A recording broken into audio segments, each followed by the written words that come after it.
আরেকটা আয়াত খেয়াল করেন, আল্লাহ বড় চমৎকার ভাবে বলে দিলেন, কুল বিফাদলিল্লাহি ওয়া বিরাহমাতিহি ফাবিযালিকা ফালইফরাহু।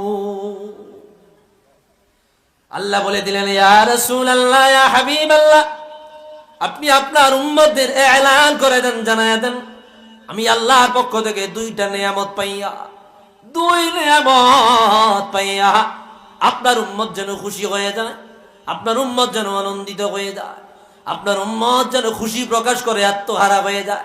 বলে নিয়ামত দুইটা কি?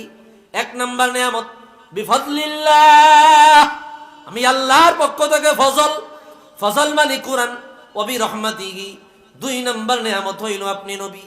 ভাইরা রে আমার, বুঝে থাকলে বলেন, আল্লাহর আসমানের উপরে জমিনের নিচে, আসমানের নিচে জমিনের উপরে যতগুলো রহমত আল্লাহ বানালো, আল্লাহর হাবিব রহমাতুল্লিল আলামিনের চাইতে বড় কোন রহমত আর দুনিয়ায় হতে পারে?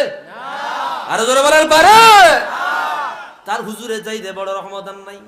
তা আল্লাহ বললেন, আমি আল্লাহর পক্ষ থেকে রহমত পাইয়া তোমার আপনার উম্মতের যেন আনন্দ হয়ে যায়, খুশি প্রকাশ করে, আনন্দ উল্লাস করে।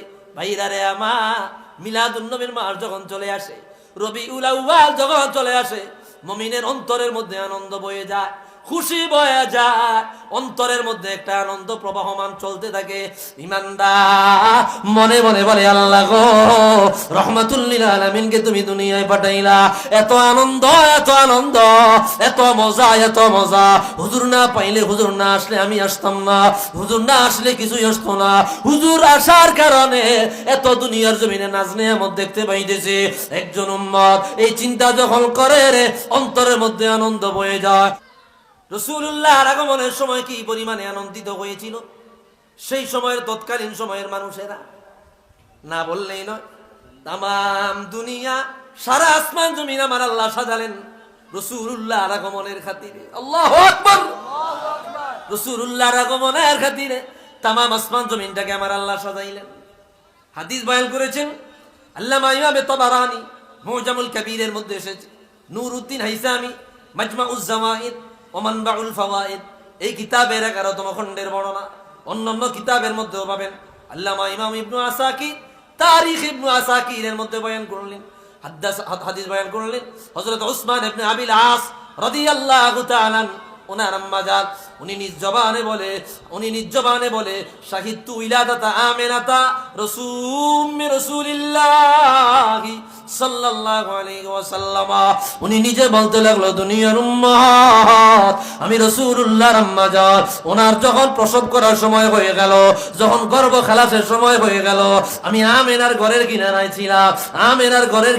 ছিলাম, এমনকি আমিনার কাছে আমি চলে গেলাম। স্পষ্ট তিনি ডাক দিয়ে বলে, ফামা শাইইন আনজুরু ইলাইহি ইল্লা রাআইতু নূরা। আমি ওনার ঘরে গিয়া ডানে বামে তাকালাম, সামনে পিছনে তাকালাম, উপরে নিচে তাকালাম, আমি যত যেই জায়গায় তাকাইলাম, এই অন্ধকার রজনী নিয়া তাকাইয়া দেখি রে, সারা দুনিয়াটা আলোয় আলোকিত হয়ে গেল। কেমন জানি এটা রাত মনে হয় না, এটাকে আমার কাছে কেমন জানি দিন মনে হয়ে গেল। আল্লাহু আকবার! বলতে লাগলেন, তিনি স্পষ্ট বলতে লাগলেন, হাত্তা লা আনজুরু ইলান নুজুম ইন্নী লা আকুলু লা ইয়াকান্না আলাইয়া। এ দুনিয়ার উম্মত, আমি আসমানের দিকে তাকাইলাম রাসূলুল্লাহর আগমনের রাত্রি, আসমানের দিকে তাকায়া দেখি রে, আসমানের তারকাগুলো ছুটিয়া ছুটিয়া পড়ে যাচ্ছে। কেমন জানি এক একটা তারকা আমাদের মাথার উপরে পড়ে যাচ্ছে। আমার বুঝতে বাকি নাই, রহমাতুল লিল আলামিন আগমন করবে, হুজুর তাশরীফ নিবে, হুজুর দুনিয়ার মধ্যে কদম মোবারক দেবে। কদম মোবারকের কারণে আসমানের তারকারা পর্যন্ত আনন্দ করতেছে।